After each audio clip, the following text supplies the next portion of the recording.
Psy City. Man, how things never change. You got junk rats flying stolen cars and street dealers trying to sell you the latest malware disguised as a new OS. But if you need something, you come here. Many from the country and corporate titans always find themselves here to look for that one obtainable thing. Most of the time, they leave empty-handed. But if you're like me, you just gotta know where to look.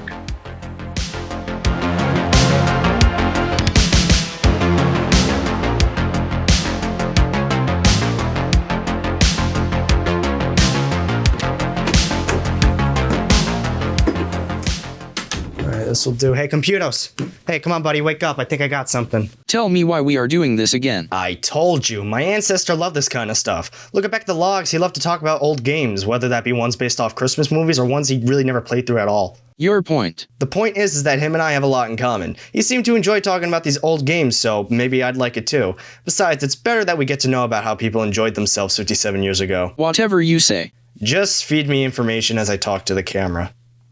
So here I got a game that, when it first came out, was talked about by the town. It was seriously such a big deal. But the game itself, it coming together, just wasn't a smooth ride. From the announcement to Keanu Reeves, this game was one to catch the attention of many people, fans of Project CD Red and fans of games in general. It was advertised to be such a big open world game. The art style and aesthetic alone was something like no other. Add a celebrity like Keanu Reeves in there and it's sure to gain some attention similar to a first party Nintendo title. Like, seriously, according to the logs, people went crazy for Cyberpunk. It was going to be the crisis of that generation, a game so big in scale, so demanding that it would take some cybergenetic balls to try and top it.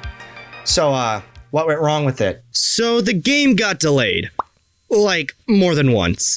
That was sure to cause an uproar. People were expecting the game, and they were expecting it on time. Now, game delays are such a common thing, but for some reason, people felt like this was different. Putting the shitty work conditions on top of that, you got a game that took more than enough time to develop, and somehow it was rushed at the same time. So buggy at launch, the amount of glitches players were finding right away. The console versions just look awful, and to top it off, save files couldn't go above 8 megabytes, or else they would corrupt.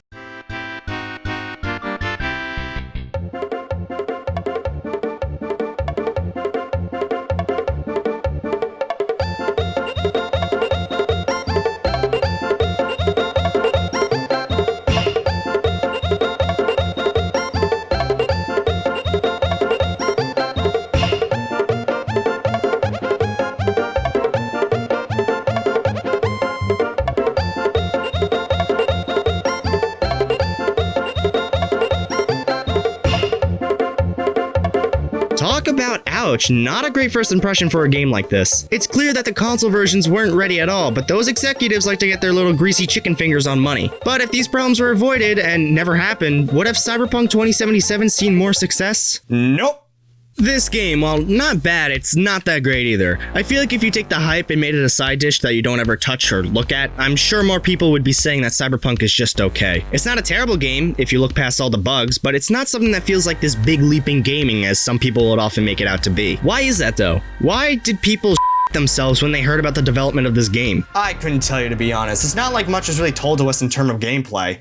Well, that was until the game came out, at least. There were trailers, but I can't seem to find one in the archives that had any real gameplay in it. You got the world premiere trailer, which was held at a gaming conference known as E3 2018. The next year, they showed off another trailer featuring a celebrity. And even up to the release, they were pumping out these trailers that were just basically CGI and no real gameplay. The focus on gameplay didn't come from mainstream trailers or commercials. You only saw them as standalone trailers or reveals. The only ones my Computos can find are this 48-minute reveal back in 2018, and then one trailer that was uploaded 1 month before the game's release. Talk about last minute, man. Any other time the game was talked about, the massive open world would be mentioned, how Night City itself was just as much of a main character as any other. However, this led to many people believing that this game was going to be similar to GTA. Those games always had a kind of focus with the world being a main part of the game. I believe the term used for these was open world sandbox, where the player had the freedom to do really whatever the hell they wanted to. But once the game dropped and people were able to sink those first 42 hours of gaming in, they started to see that the game was an entirely different entity. Nowadays, this term is banned thanks to the War of 57, but Cyberpunk 2077 is, SCPT, we got a search warrant. The game locks you in first-person mode, playing as someone who can almost look like you, but it's just so off that it looks like a drawing of a portrait from some amateur. It's Danny DeVito. Don't speak while we search your home. However, even with the character creator and dialogue options, this character never feels like you, or at least it never felt like me. I mean, look at this. It doesn't look like me, but it's pretty close, no penis and all. But the word choices, dialogue options, history, and even just the style of this character itself just never felt like me. They're even given their own name, called V, but then why have this in-depth of a character creator? Why not start with your cookie-cutter generic boy or girl and then go through exploring the world, entering local barbers and clothing shops to make the character feel more like you, or at least more relatable? But even if the looks feel right, V's personality is just not correct. Too specific to be somebody that anyone could really relate to. I feel like there is somebody out there that can relate to V, but that person is probably V at heart. Having this character look like me, a little baby bitch boy, but act tough as nails, doesn't really make him relatable. It just makes him look like me. In most RPGs, the main character has relatability mostly because their choices feel like yours. This character resembles what you would do in that situation, and most of the time the protagonist is silent so they don't say something that you wouldn't say. A lot of the best RPGs are able to do this without you even realizing it. Too bad Cyberpunk isn't fitting up there with them. That doesn't mean it's a bad one, more so that it could have been better, but Cyberpunk has this sort of genre crisis where it doesn't really know what it truly wants to be. The best way I can explain this is that GTA is your sandbox game, whereas Xenoblade is your RPG. Both have very large expansive worlds, but they are treated differently due to the nature of gameplay. But Cyberpunk is like if you took the expansive world of an RPG like Xenoblade and gave it gameplay similar to GTA. You shoot the bad boys and maybe slap them with a melee weapon, but certain environmental hazards and enemies can't be taken care of unless you have the right stats. Stealing a car in Cyberpunk requires a certain skill, meaning if you don't have that skill number, you can't steal a car even though you play as a thief. You play as a criminal, but yet I'm blocked by this little tiny fist icon because, I don't know, the car's too high of a class or something. It doesn't make any sense. That's like saying I can't peel this orange because I didn't study what the hell a plant cell looks like. Therefore, brain too smooth to peel banana. It doesn't properly tell the player the importance of leveling up, which is strange because Cyberpunk does have good instances of doing just that. In some cases, an easier route to a mission will be blocked off if you didn't level up a stat enough, making the mission just a bit harder because of that. It gives the player more of an incentive to level up for future missions, just so they don't get f***ed later on. But what does the car thing teach the player?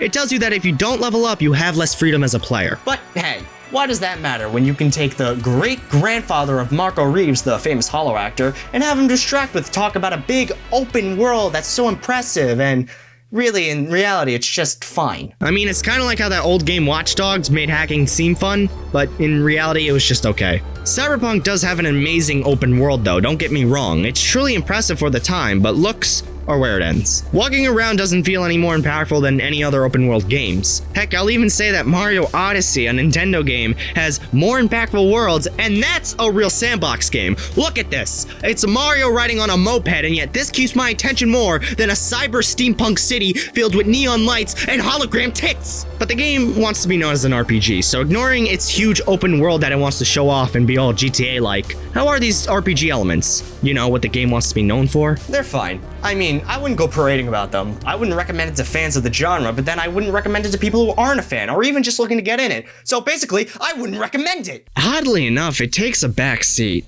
Yeah, I see numbers above the enemies' heads that I hit, but that's about it. I don't remember seeing a tutorial about how to level up my perks and skills, and by the time I did do just that, I felt zero effect on the gameplay. It's like peeling an apple.